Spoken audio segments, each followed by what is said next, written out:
মই বোকাৰ পৰা উঠি অহা সীতা। বোকাৰ পৰা উঠি অহা মই সীতা।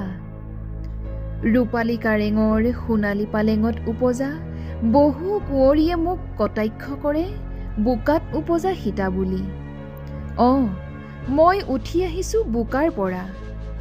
বোকাময় পৃথিৱীৰ উদাৰতাৰ বাবেই আজি প্ৰতিটো উশাহ লৈ যি আছে প্ৰতিজন। বোকাই প্ৰতিদান নিবিচাৰে, মাথো দিবহে জানে। বোকাৰ গোন্ধক চিহ বুলি কোৱাসকলে নুবুজে যাত্ৰাৰ শেষ আশ্ৰয় মাটি বুলি।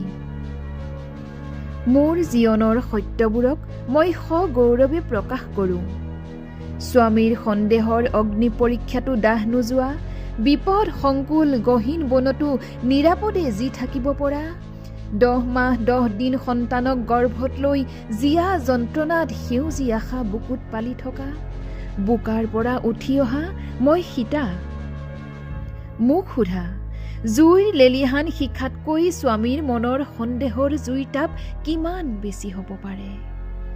প্ৰিয় স্বামীৰ প্ৰতাৰণাৰ যাতনাই দিয়া কেঁচা ঘাৰ বিষ কিমান অসহনীয় হ'ব পাৰে? জীৱনৰ কঠিন সময়ে মোক শিললৈ ৰূপান্তৰিত কৰিলে। পিতাইৰ উপবনত কাঁইটৰ খোজতে উচুপি উঠা মইজনীয়ে প্ৰকাণ্ড শিলা বৰষুণতো স্থিৰ হৈ ৰ'ব পৰা হ'লোঁ। জোন তৰা, ফুল, লাহ বিলাহ, সন্মান, পদমৰ্যাদাৰ মাজত উটি ফুৰা এটি পখিলা নিমিষতে ৰংহীন হ'ল।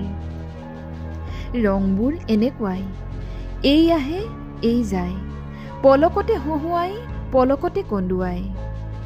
জীৱনৰ ধুমুহাই যলৈকে উটুৱাই নিয়ে তাতেই অকলেই মূৰ দাঙি থাকিব পৰা বোকাৰ পৰা উঠি অহা মই সীতা।